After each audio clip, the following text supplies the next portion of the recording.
तो गाइस, काली रात हो, एक बाइक हो, ठंडी ठंडी हवा चल रही हो और बाइक किसी हाईवे पे सू करके चली जा रही हो। ऐसा सफ़र किसको पसंद नहीं होता है भाई। मतलब हाईवे पे बाइक चलाने का मज़ा या बाइक या फिर कार चलाने का मज़ा अलग ही लेवल का होता है, लेकिन सभी लोगों के लिए ये मज़ा नहीं होता है। कुछ कुछ लोगों के लिए कभी कभी सज़ा भी बन जाती है। तो आज की हमारी स्टोरी है हाईवे पे, जो कि कुछ दो दोस्तों की है। तो कहानी स्टार्ट करने से पहले अगर नए हो तो इस चैनल को सब्सक्राइब कर लो, ताकि इसी तरह की धमाकेदार और हॉरर सी स्टोरी आप लोगों को रोज़ सुनने के लिए मिल सकते हैं। तो स्टोरी स्टार्ट करते हैं। और हाँ, स्टोरी स्टार्ट करने से पहले मैं बताना चाहता हूँ कि स्टोरी मैंने खुद ने लिखी है। मतलब कि ऐसा नहीं है कहीं से डाउनलोड की गई है या फिर किसी रियल लाइफ पे है, तो मैंने लिखी है, बस जस्ट इंजॉय करो इसलिए। हाँ, तो दो दोस्त होते हैं जो कि अपने गांव जा रहे थे, जॉब करते हैं मुंबई में। तो दो दोस्त होते हैं, वो अपनी जॉब की छुट्टी चल रही थी दिवाली की, तो वो अपने गांव के लिए निकलते हैं। तो दो दोस्तों के पास में से एक के पास में थी, अब मैं उनका नाम बता देता हूँ आपको। तो नाम उनका रख लेते हैं अपन, रिंकू और टिंकू। तो रिंकू के पास में बाइक थी और रिंकू टिंकू का गाँव मतलब पास में था। तो रिंकू उससे बोलता है कि भाई चल मेरी बाइक से चलते हैं दोनों साथ में। और उनका गाँव होता है कुछ मुंबई से 150 किलोमीटर के आसपास में। तो दोनों बाइक से मतलब कि शाम के टाइम पे निकलते हैं, ताकि रात को आराम से पहुंच जाएंगे सुबह तक, ऐसा सोच के वो बाइक से निकल जाते हैं। वो बाइक से जा रहे होते हैं, बिल्कुल एक गाड़ी मतलब कि उनके आती है सुनसान हाईवे पे, काफ़ी इंजॉय कर रहे होते हैं। तभी टिंकू को लगती है भाई वॉशरूम। तो टिंकू उससे बोलता है कि थोड़ी देर बाइक रोक लेगा, तो मुझे वॉशरूम करनी है। तो रिंकू बोलता है चल मैं भी कर लेता हूँ। तो ये दोनों थोड़ी दूर के लिए मतलब कि एक सुनसान से हाईवे पे, मतलब कौवा भी पर ना मारे ऐसी जगह पे, बिल्कुल सुनसान सी जगह पे ये जो बाइक रोक लेते हैं अपनी। अभी उतर के अपना वॉशरूम वगैरह करते हैं, फ्रेश वगैरह मतलब वॉशरूम वगैरह करते हैं, फिर वापस से गाड़ी में बैठते हैं, गाड़ी स्टार्ट करते हैं। अभी जैसे ही गाड़ी थोड़ी सी आगे ले जाते हैं, तभी एक चौराहा आता है। उस चौराहे पे इनको एक लड़की खड़ी मिलती है। मतलब दूर से इतनी विजिबल नहीं थी वो, पर पास जाते हैं तो ऐसे वो नॉर्मल लड़की नहीं लग रही थी भाई। वो बिल्कुल धीरे धीरे मतलब रोड क्रॉस कर रही थी इनके सामने से, और उसके साथ में थी एक बिल्ली।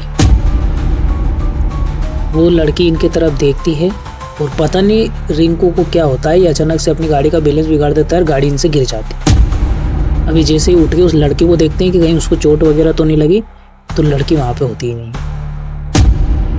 मतलब सोच रहे हो आप लोग, समझ रहे हो, सोच के देखो आप, एक अपनी मतलब कि आप वहाँ पे मौजूद होके देखो। आप ऐसा सोचो कि आप उस हाईवे पे हो और आपने जस्ट अभी एक लड़की देखी है जिसके चक्कर में आपकी गाड़ी गिरी है, उससे टक्कर होती और वो लड़की वहाँ पे है ही नहीं। मतलब कैसी सिचुएशन होगी वहाँ पे। खैर वो जैसे तैसे उठते हैं और हैरान होते हैं। रिंकू बोलता है टिंकू से कि भाई वो लड़की तूने देखी थी? तो टिंकू बोलता है हाँ भाई देखी थी मैंने, पर यहाँ पे तो है नहीं। तो उन्होंने सोचा कि हो सकता है चौराहे हो, कहीं भाग के निकल गई हो, ऐसा कुछ ज़्यादा सोचते नहीं उसके बारे में। मतलब कि इनको ऐसा लगता नहीं है कि कुछ भूत वगैरह टाइप से कुछ चीज़ हो सकती है, ऐसा नॉर्मल सोचते हैं बस ये। और वापस से गाड़ी उठाते हैं, गाड़ी स्टार्ट करते हैं और निकल जाते हैं आगे की ओर। अब इनको पीछे से कुछ साउंड आती है, मतलब कि इनको पीछे, तो टिंकू देखता है पीछे, रिंकू बाइक चला रहा था, टिंकू देखता है पीछे मुड़ के, तो भाई जिस लड़की को इन लोगों ने देखा था वो लड़की इनके जस्ट पीछे भाग के आ रही है बाइक की स्पीड से। मतलब वो कुछ होगी इनसे 50 मीटर दूर, पर इसी स्पीड में वो भाग के आ रही है इनके पास में। तो टिंकू बोलता है रिंकू से भाई गाड़ी भगा, वो लड़की पीछे आ रही है। तो रिंकू बोलता है गाड़ी पीछे आ रही है, अपनी गाड़ी 80 की स्पीड में चल रही है भाई, इतनी जोर से कैसे आ रही है लड़की? कि भाई मुझे नहीं पता, इसमें कुछ गड़बड़ है, तो गाड़ी भगा, ऐसा बोलता है। रिंकू फिर गाड़ी भगाता है और 100 के पार कर देता है गाड़ी को। वो ऐसे करते रहते हैं, पर लड़की भाई मतलब इनकी गाड़ी 100 के पार चल रही है, इसके बावजूद भी लड़की मतलब इनके साथ साथ दौड़ रही है। और थोड़ी देर बाद में बिल्कुल गाड़ी के साथ बराबरी पे आ जाती है लड़की और इन दोनों को देखती है। भाई जैसे ये दोनों उसकी शक्ल देखते हैं, मतलब अजीब सी क्रीपी सी शक्ल, मतलब क्या बताऊं मैं आप लोगों को, एक्सप्लेन नहीं कर सकता। मतलब बहुत ही डरावनी शक्ल थी। और वो इनको देख के स्माइल करती है जस्ट, और अचानक से इनकी गाड़ी के ब्रेक लग जाते हैं ऑटोमेटिक, और ये गाड़ी आके गिर जाती है। वापस से ये दोनों गिरते हैं, इनके कुछ हाथ पैर में वगैरह में चोट भी आ जाती है। फिर उठ के देखते हैं वो लड़की गायब वहाँ से, मतलब उस टाइम पे भी वो लड़की नहीं है वहाँ पे। फिर ये दोनों उठते हैं, आसपास देखते हैं कि भाई लड़की कहाँ पे गई, मतलब वो जो भी थी। अब अभी तक तो इनको काफ़ी देर से मतलब डर वगैरह भी लगने लगा कि भाई वो लड़की तो नहीं थी, ये भी नहीं था, और वहाँ से वो लड़की हो चुकी है गायब। भाई ये दोनों बिल्कुल सुन्न हो जाते हैं, इनको कुछ भी सूझ नहीं पड़ता है कि क्या करना चाहिए क्या नहीं करना चाहिए। ये वापस से गाड़ी उठाते हैं, गाड़ी को स्टार्ट करने की कोशिश करते हैं, पर गाड़ी स्टार्ट नहीं होती। मतलब ये गाड़ी में किक दिए जा रहे हैं, सेल पे दिए जा रहे हैं, पर गाड़ी स्टार्ट होने का नाम ही नहीं ले रही। फिर थोड़ी देर बाद जैसे तैसे करते हैं भाई, रिंकू जो है थोड़ा मतलब हनुमान चालीसा वगैरह का जाप करता है, जो भी जितनी भी उसको आती थी। फिर थोड़ी देर में गाड़ी स्टार्ट हो जाती है। जैसे ही गाड़ी पे बैठते हैं फिर भगाते हैं। मतलब इनकी गाड़ी भाग तो रही है, मतलब 100 पे चल रही है, पर गाड़ी आगे नहीं बढ़ रही। स्पीडोमीटर में कांटा दिखा रहा है भाई 100 का, लेकिन गाड़ी इनकी आगे जा ही नहीं रही। मतलब समझ के देखो 1 मिनट आप कि गाड़ी आपकी स्पीडोमीटर बता रहा है कि 100 की स्पीड में गाड़ी ट्रेवल कर रही है, लेकिन गाड़ी आगे बढ़ ही नहीं रही। तभी आराम आराम से इनके पास से पीछे से पायल की आवाज़ आती है। टिंकू जैसे पीछे देखता है भाई, उसको कुछ नहीं दिखता है, बस पायल की आवाज़ आती रहती है। थोड़ी देर बाद में रिंकू बोलता है भाई क्या कर रहा है, भगा ना भगा गाड़ी को, भगा मर जाएंगे अपन दोनों, ऐसा ऐसा बोलता है। तो रिंकू उससे बोलता है भाई गाड़ी 100 पे चल रही है और पता नहीं क्या हो रहा है कि आगे नहीं बढ़ रही है। भाई अचानक से इनकी वो जो भी लड़की वगैरह जो भी थी वो इनके पास में आती है और इनसे बोलती है मुझे लिफ्ट मिलेगी। भाई ये दोनों सुन, मतलब ये कुछ बोल ही नहीं पा रहा है, ये बिल्कुल सन्नाटा पसरा हुआ है यहाँ पे, कुछ बोल ही नहीं पा रहे हैं लड़के दोनों। अब क्या बोल रहे इस टाइम पे। वो फिर बोलती है लिफ्ट मिलेगी मुझे आगे तक। भाई ये दोनों चुप, कुछ नहीं बोल रहा है। रिंकू कंटिन्यूसली हनुमान चालीसा का जाप करे जा रहा है। तभी सडनली होता ये है कि एक ट्रक आता है साइड से, और ये लड़की जस्ट इनके बगल में खड़ी थी, इनसे लिफ्ट मांग रही थी। वो ट्रक आता है, वो ट्रक उस लड़के को कुचलते हुए निकल जाता है भाई इन दोनों के गोटे मुंह में। मतलब आप सोच के देखो 1 मिनट के लिए कि एक लड़की पास में खड़ी है, मतलब जो लड़की है भी नहीं, पर उसके ऊपर से ट्रक निकल जाता है, लड़की वहाँ से गायब ना। मतलब उसकी बॉडी वगैरह मिलती है इनको, कुछ भी नहीं होता। पर जैसे ही वो लड़की जाती है गाड़ी इनकी आगे बढ़ने लगती है। भाई गाड़ी इनकी आगे तो बढ़ रही थी बहुत दूर तक, मतलब ये जैसे तैसे करके फुल स्पीड में लेके जाते हैं उस गाड़ी को, 100-90 जितनी भी इनसे भाग सकती थी गाड़ी को भगाते हैं, लेकिन ये बार बार उसी चौराहे पे आते हैं घूम फिर के। मतलब ये गाड़ी को कम से कम 5 किलोमीटर आगे ले चुके हैं, लेकिन उसके बावजूद भी वहीं पे आ रहे हैं घूम फिर के जैसे तैसे करके। भाई इनको कुछ समझ में नहीं आता कि क्या हो रहा है क्या नहीं हो रहा है। तभी वापस से वही सीन होता है, इनकी गाड़ी बंद हो जाती है अचानक से, और वो लड़की फिर आती है। वो लड़की आके इनसे बोलती लिफ्ट मिलेगी, क्या आप लोग मुझे लिफ्ट दे सकते हो। भाई इनको कुछ भी समझ नहीं आ रहा है। पता नहीं इतनी देर में क्या होता है टिंकू को, कि टिंकू से बोलता है हाँ लिफ्ट मिलेगी ना, क्यों नहीं मिलेगी आपको, अब बेटो आपकी गाड़ी है, ऐसा बोलने लगता है। रिंकू उसको समझाता है भाई क्या होगा है तुझे, पागल होगा है क्या, ऐसे कैसे लिफ्ट दे देंगे अपन इसको, मुझे नहीं देना किसी को लिफ्ट, अपन पहले 2 बेटे हैं, नहीं मुझे नहीं देना। तो उससे टिंकू बोलता है दे दे भाई, क्या चला जाएगा यार, कितनी मासूम सी लड़की है, कितनी क्यूट लड़की है, दे दे इसको लिफ्ट दे दे। रिंकू बोलता है पागल होगा है क्या, मासूम कहाँ से दिख रही है तुझे। फिर टिंकू बोलता है उससे तुझे नहीं देना है, ठीक है भाई तू चला जा, मैं इसके साथ पैदल आऊँगा।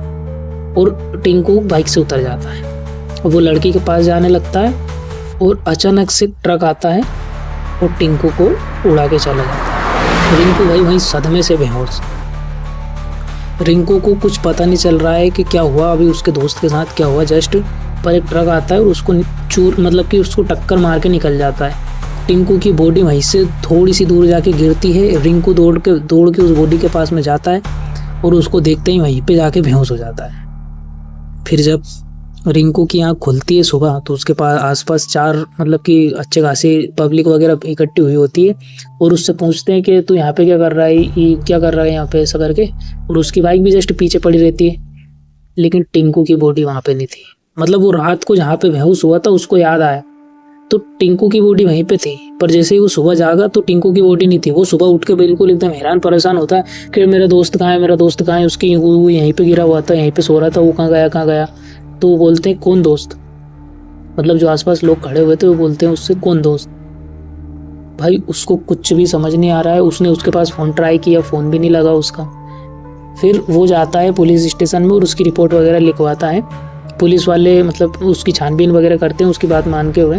वो फिर 2 किलोमीटर अंदर जंगल में उसकी बॉडी एक पेड़ पे टंगी हुई मिलती है भाई। मतलब जो टिंकू था वो हाईवे से 2 किलोमीटर अंदर जंगल में, और उसकी बॉडी एक पेड़ से टंगी हुई है, वो भी उल्टी। भाई जैसे रिंकू को ये बात पता चलती है उसके होश उड़ जाते हैं, वो पागल टाइप हो जाता है। वहाँ पे उसको कुछ सूझ नहीं पड़ता है कि क्या हुआ क्या नहीं हुआ, और वो जैसे तैसे करके घर पे आता है। मतलब उसकी बॉडी को उसके गाँव पे पहुँचाता है, और फिर जो भी काम क्रियाक्रम होता है उसका वो करके उसके घर पे आता है। फिर रात को आता है उसको सपना, उसका दोस्त बुला रहा है भाई मुझे लेने आ जा, मैं यहीं पे बैठा हूँ अभी भी। अब पता नहीं इसको सडनली क्या होता है, ये अपनी बाइक उठाता है और उसी हाईवे पे जाने लगता है। ये 50-60 किलोमीटर का ट्रेवल करके उसी हाईवे पे जाता है और वहीं पे जाता है तो उसको टिंकू मिलता है खड़ा हुआ उस लड़की के साथ। फिर अचानक इसको होश आता है कि मुझे क्या हुआ, मैं यहाँ पे कैसे आया। भाई रिंकू उस टाइम पे बिल्कुल ब्लैंक हो चुका है कि वो यहाँ पे, मतलब वो कुछ देर पहले जब उसको कॉन्शियसनेस थी उसके पास में, तब वो अपने घर पे था। लेकिन जैसे ही उसकी यहाँ पे आके होश आती है उसको, तो वो अचानक से हाईवे पे खड़ा था। उसको कुछ भी समझ में नहीं आया कि मैं यहाँ पे कैसे पहुंचा, मैं यहाँ पे कैसे आया हूँ, ये टिंकू उसके साथ क्यों खड़ा हुआ है उस लड़की के साथ। तो अभी भी मतलब उसको ऐसा नहीं लग रहा है कि उसका दोस्त उसको छोड़ के जा चुका है या उसके ही अभी मतलब कि क्रियाक्रम से आया है। फिर भी उससे बोल रहा है कि टिंकू भाई इधर आ जा, वो लड़की नहीं है, वो और कोई है, वो और कोई है, तू मेरे पास आ जा भाई, अपन चलते हैं घर पे, दोनों चलते हैं भाई, इधर आ जा। तो टिंकू उससे बोलता है तू इधर क्यों नहीं आ जाता, आ जाना भाई, साथ में रहेंगे अपन, ऐसा बोलता है। और अचानक से वो लड़की पीछे से स्माइल देने लगती है। वो उसको स्माइल देती है और जोर से मतलब कि एक सायरन की साउंड आती है पीछे। और जैसे ही पीछे मुड़ के देखता है, एक ट्रक निकलता है भाई और रिंकू को भी निपटा देता है। सुबह लोग इकट्ठे होते हैं, पुलिस वाले वगैरह आते हैं और उसकी डेड बॉडी उसके घर पे पहुंचाते हैं और रिंकू टिंकू का सफ़र यहीं पे ख़त्म होता है। अगर स्टोरी ज़रा सी भी पसंद आई है तो लाइक ज़रूर करना और चैनल को सब्सक्राइब करना बिल्कुल मत भूलना। तो ये स्टोरी तो मैंने ऐसे ही लिख दी थी। हाँ, मैं मानता हूँ कि ज़्यादा दमदार नहीं थी, लेकिन इस चैनल पर आपको इससे भी अच्छे कंटेंट मिलते रहेंगे। तो जल्दी से जल्दी चैनल को सब्सक्राइब कर लेना और लाइक करना बिल्कुल मत भूलना। मिलते हैं किसी और स्टोरी में, तब तक के लिए बाय।